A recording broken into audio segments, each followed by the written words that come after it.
Hello बच्चों, ये हमारी एमसीक्यू सीरीज़ का 6वां भाग है जिसमें हम परीक्षा की दृष्टि से पॉलिटिकल साइंस के अति महत्वपूर्ण वस्तुनिष्ठ या ऑब्जेक्टिव प्रश्न डिस्कस करेंगे। तो आइए शुरू करते हैं। सीरीज़ का पहला प्रश्न है, सोवियत संघ के अंतिम राष्ट्रपति कौन थे? सोवियत संघ के अंतिम राष्ट्रपति कौन थे? तो बच्चों, हमने पढ़ा है कि सोवियत संघ का विघटन कब हुआ है? 1991 में। 91 में सोवियत संघ का विघटन हुआ। तो उससे पहले सोवियत संघ के राष्ट्रपति कौन थे? तो सोवियत संघ के अंतिम राष्ट्रपति थे मिखाइल गोर्बाचेव। ये 1985 से लेकर के कब तक रहते हैं? 1990 तक, है ना। इसके बाद में 91 में सोवियत संघ का विघटन हो चुका है। और दूसरा हमने देखा था कि निकिता क्रुश्चेव जो है ये कब रही थी सोवियत संघ में? तो ये 1955 से लेकर 1960 तक। कौन था? निकिता क्रुश्चेव। तो इस क्वेश्चन का राइट आंसर हो जाएगा बच्चों मिखाइल गोर्बाचेव। अगला प्रश्न है, सोवियत प्रणाली किस विचारधारा पर आधारित थी? सोवियत प्रणाली किस विचारधारा पर आधारित थी? तो इसका राइट आंसर है बच्चों, सोवियत प्रणाली समाजवाद पर आधारित थी। आपने पढ़ा होगा पूंजीवादी व्यवस्था अमेरिका के द्वारा अपनाई गई थी। अमेरिका, है ना। और अमेरिका के अंतर्गत जितने भी देश आते थे वो सब पूंजीवादी विचारधारा को मानते थे, है ना। पश्चिमी यूरोप के जो देश थे वो किसको विचारधारा को मानते थे? पूंजीवाद को, है ना। तो समाजवादी विचारधारा पर आधारित सोवियत प्रणाली थी। मार्क्सवाद का आपने पढ़ा होगा, ये कार्ल मार्क्स से संबंधित है ना। तो इसका राइट आंसर हो जाएगा आपका समाजवाद। अगला प्रश्न है, सोवियत संघ के विघटन के बाद विश्व में शक्ति का एक ही केंद्र था। तो बच्चों, आपने अध्याय 1 में पढ़ा होगा शीत युद्ध के बारे में। शीत युद्ध दो महाशक्तियों के बीच में था, एक अमेरिका और दूसरा सोवियत संघ। अमेरिका और सोवियत संघ के बीच में शीत युद्ध का केंद्र था, जो एक वैचारिक युद्ध था। दोनों के बीच में एक मतभेद का युद्ध था।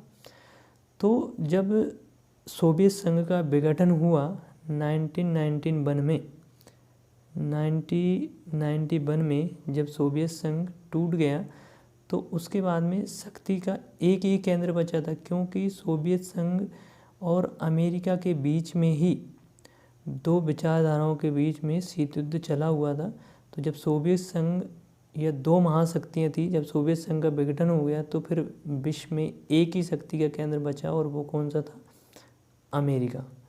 तो बच्चों, इस प्रश्न का सही उत्तर हो जाएगा आपका अमेरिका, है ना। क्योंकि आपने जब 1945 में शीत युद्ध का दौर था तो आपने पढ़ा होगा कि उस समय शक्ति के दो ही केंद्र थे सारे विश्व में, एक अमेरिका और दूसरा सोवियत संघ।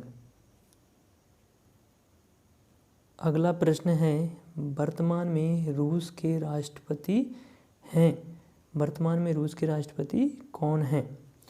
तो Dmitry Medvedev, Boris Yeltsin, Vladimir Putin, या इनमें से कोई नहीं।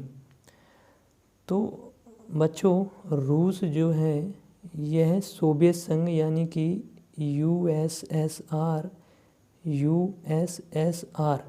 और यूएसएसआर कितने गणराज्यों से मिलकर बना हुआ था? 15 गणराज्यों से। तो उस 15 गणराज्यों में से ही एक था रूस, जो सबसे शक्तिशाली था। 15 गणराज्यों में सबसे शक्तिशाली था कौन?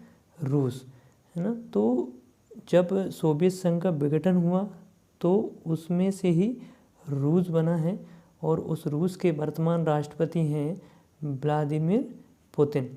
तो बच्चों, इसका राइट आंसर हो जाएगा आपका option number C, Vladimir Putin. Next प्रश्न है, कठोर दो ध्रुवीय व्यवस्था का दशक माना जाता है। कठोर दो ध्रुवीय व्यवस्था का दशक माना जाता है।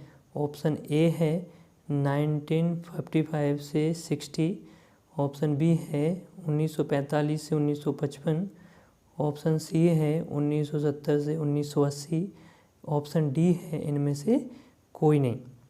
तो बच्चों, कठोर दो ध्रुवीय व्यवस्था मतलब 1945 में 1960 या 55 तक जब विश्व दो शक्तियों में बटा हुआ था, अमेरिका और सोवियत संघ, अमेरिका प्लस सोवियत संघ, तो उस समय इन दोनों महाशक्तियों के बीच में बहुत तनाव की स्थिति थी और वैचारिक मतभेद थे, है ना। तो इसी टाइम पर एक हुआ क्यूबा मिसाइल संकट। तो इस दशक को कठोर द्विध्रुवीयता का दशक माना गया है, यानी अमेरिका और सोवियत संघ के बीच में बहुत ज़्यादा तनाव की स्थिति थी। इसी को ही क्या माना गया है, दो ध्रुवीय व्यवस्था का दशक। तो बच्चों, इसका सही आंसर हो जाएगा आपका 1945 से 1955, ऑप्शन बी इसका राइट आंसर हो जाएगा। अगला प्रश्न है, सर्वप्रथम पंचवर्षीय योजनाएं लागू करने वाला देश कौन सा है। सर्वप्रथम पंचवर्षीय योजनाएं लागू करने वाला देश कौन सा है। तो बच्चों, ए ऑप्शन है अमेरिका, बी है यूएसएसआर, सी है भारत और डी है ब्रिटेन। तो पंचवर्षीय योजनाएं शुरू करने वाला देश सबसे पहले यूएसएसआर था और इसके द्वारा 1928 में पंचवर्षीय योजनाओं को शुरू किया गया था। बाद में अधिकांशतः देशों ने यूएसएसआर से ही पंचवर्षीय योजनाओं के मॉडल को लिया है ना। और उसी क्रम में भारत ने भी पंचवर्षीय योजनाएं ली है। भारत ने 1950 में एक योजना आयोग का गठन किया गया, योजना आयोग का, और इसके बाद में प्रथम पंचवर्षीय योजना 1951 में स्टार्ट की। 1951 से 1956 तक प्रथम पंचवर्षीय योजना, है ना, प्रथम पंचवर्षीय योजना। तो बच्चों, इसका सही आंसर हो जाएगा आपका ऑप्शन नंबर बी, यूएसएसआर। अगला प्रश्न है, अंतरिक्ष में जाने वाले प्रथम विदेशी नागरिक, अंतरिक्ष में जाने वाले प्रथम विदेशी नागरिक कौन था। तो इसमें ऑप्शन है, A option Rakesh Sharma, B Yuri Gagarin, C Yuri Andropov, D Barack Obama. तो अंतरिक्ष में जाने वाले प्रथम अंतरिक्ष यात्री थे यूरी गागरिन। ये यूएसएसआर के रहने वाले थे, यानी कि सोवियत संघ के रहने वाले थे, और 1961 में ये अंतरिक्ष में जाने वाले प्रथम यूएसएस के नागरिक थे। कब गए थे ये, 1961 में, है ना। राकेश शर्मा ये भारतीय मूल के नागरिक हैं। बराक ओबामा ये अमेरिकी राष्ट्रपति हैं जो 2008 से 2016 तक रहे हैं, है ना। 2008 से 2016 तक बराक ओबामा ये अमेरिकी राष्ट्रपति हैं। तो बच्चों, इसका सही आंसर हो जाएगा आपका option number B, Yuri Gagarin. अगला प्रश्न है, निम्नलिखित को काल क्रमानुसार सजाएं। निम्नलिखित को घटनाक्रम के अनुसार सजाना है।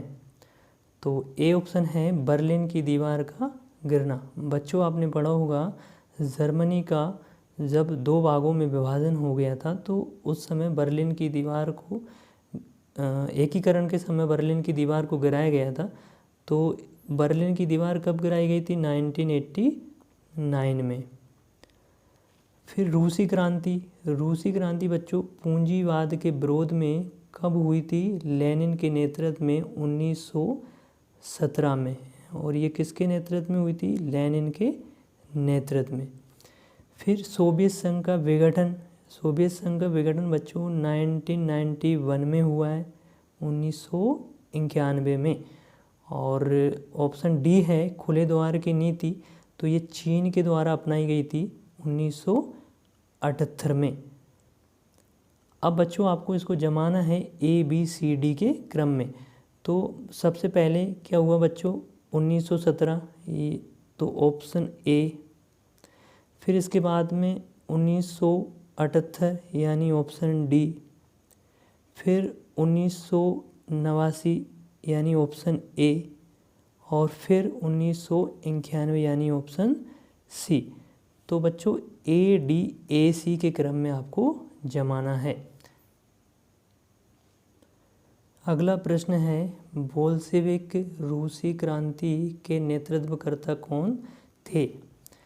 तो बोल्शेविक रूसी क्रांति बच्चों 1917 में हुई थी, 1917 में। और यह पूंजीवादी व्यवस्था के विरोध में की गई थी, पूंजीवादी व्यवस्था के विरोध में, है ना। तो बच्चों इसका राइट आंसर हो जाएगा बोल्शेविक रूसी क्रांति का लेनिन। ये लेनिन के नेतृत्व में 1917 में की गई थी। अगला प्रश्न है शॉक थेरेपी कब अपनाई गई थी। शॉक थेरेपी कब अपनाई गई थी, 1992, 1990, 1982 या 1985।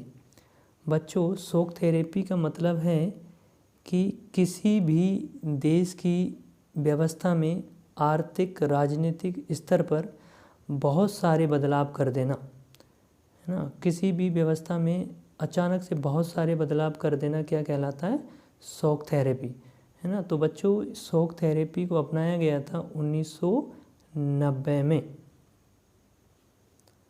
बच्चों हमारा उद्देश्य आपका परीक्षा परिणाम बेहतर बनाना है, इसलिए आप इस प्रश्नों को देखें और समझने का प्रयास करें। थैंक्स।